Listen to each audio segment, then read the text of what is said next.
sa panahon ng latest news.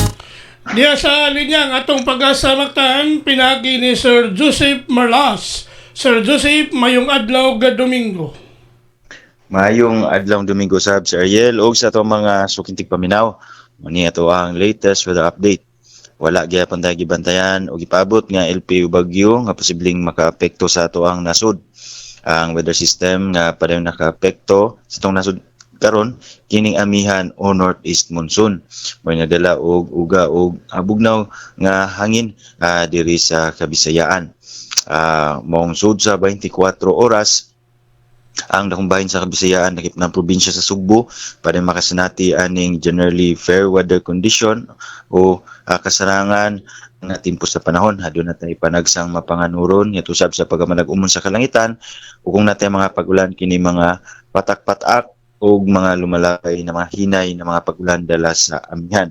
Pero mga orasa, wala gyapon tayo gibantayan o nakita na mga pag-ulan sa bisan asang bahin diri sa Central Visayas. Continuous monitoring gyapon ta sa atong mga possible chances ani mga rainfall advisories or thunderstorm advisories.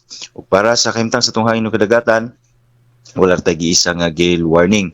Ang atong gale warning is nakaisa mostly diha sa may eastern seaboard sa Southern Luzon, eastern seaboard sa Visayas ug sa may Mindanao area. Ang naibingbahin sa Kabisayaan, aduna gyud tayo kasarangan ngadto na sa kusog nga hangin nga gikan sa aming silangan ngadto na sa Amianan, ang kadagatan kasarangan ngadto na sa baluron nga kahimtang. Magpabiling magbinantayan gyapon, magampingon tong mga mananagat labi na nag-iyagagmay sa kayang pandagat.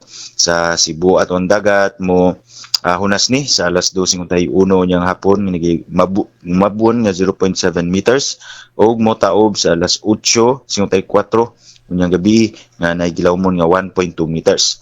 Ang temperatura 24 to 30 degrees Celsius ug ato ang heat index expected is around 31 to 32 degrees Celsius ubos aning caution level. So dili gyapon ni tantong limuot ning mabati nato may ubos gyapon nato ang heat index so far. Kaning hanging amihan posibleng magpalain pa in the next 2 to 3 days. Ug ato ang haring adlaw nisubang sa alas 5:51 sa buntag ug mosalp ni 5 minutos sa dili pa mag-alas 6 unyang hapon. Ug natong latest nga diri sa botan sa pag-asamagtan Visayas do Oeste, si Joseph Merlas, maayong buntag, happy weekend. Sir Joseph, Yes, sir. karong ka buntaga sir, medyo ang atong kadagatan baloron. Naagya po'y okasyon no, na medyo balulon ato occasionally gastinis gihapon sa tungod daning hanging amihan pero dili nagyud pares adtong Biyernes sa hapon ngadto na sa kagahapong adlaw. But di ka po magkumpiyansa tungod kay kita na to di pa gyud siya tantong nikalmada pa no. Napatay okasyon nga mga gusty wind condition na okasyon o posible pod tungdan ni may balulon gihapon ato ang kadagatan. Okay, kagahapon sir, usara ka peri ni biyahe sa Ulango. Kay matud pa na dagko ang balod diya sa may Ulango Island. Yes, sir. So tungod gyapon ni sa amihan no, medyo baloron gihapon. Karong adlaw ugma maganam na ni siya og kahinay no, expected ta more on light to moderate na. So karong adlaw medyo kusog pa pero dili gud nga na kumpara niaging mga adlaw. Then magkana pa ni kahinay nato magkakalmada atong hangin in the next coming days ug mga adlaw ngadto na sa adlaw Lunes ngadto na sa adlaw Martes expected ta medyo mo hinay na ning hanging amihan. Dan nga medyo mo anam sa kalmada diri sa kadagatan nato especially over kanang inland seas nato. Kay kagahapon sa atong pahimangno sa atong mga sakyan ng pangdagat kining mga gagmayng pambot doon lagi naluno dito sa Bohol area. Kay kusog matud pa nila kusog yung bawod. Yan nay nakabidyo na paong na po kay yumikan nga ang ilang gisakyan wa na puno na sa tubig dagat.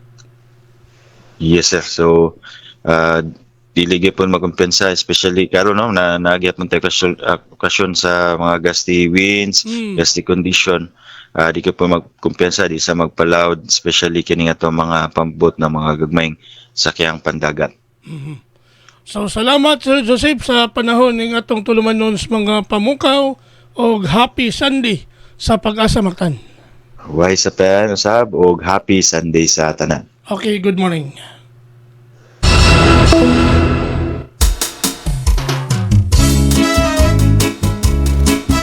Inyo gadabati ang atong dagan sa kahimtang sa panahon nining adlaw nga Domingo pizza 15 bulan sa Marso tuig 2026. Pinagi ni Sir Joseph Marlas ang atong weather specialist gikan sa Pag-asa Mactan nga naghatod sa atong dagan sa kahimtang sa panahon nining adlaw nga Domingo. Salamat kayo sa Pag-asa Mactan ug mayong buntag kanatong tanan. Sayo sa kabuntagan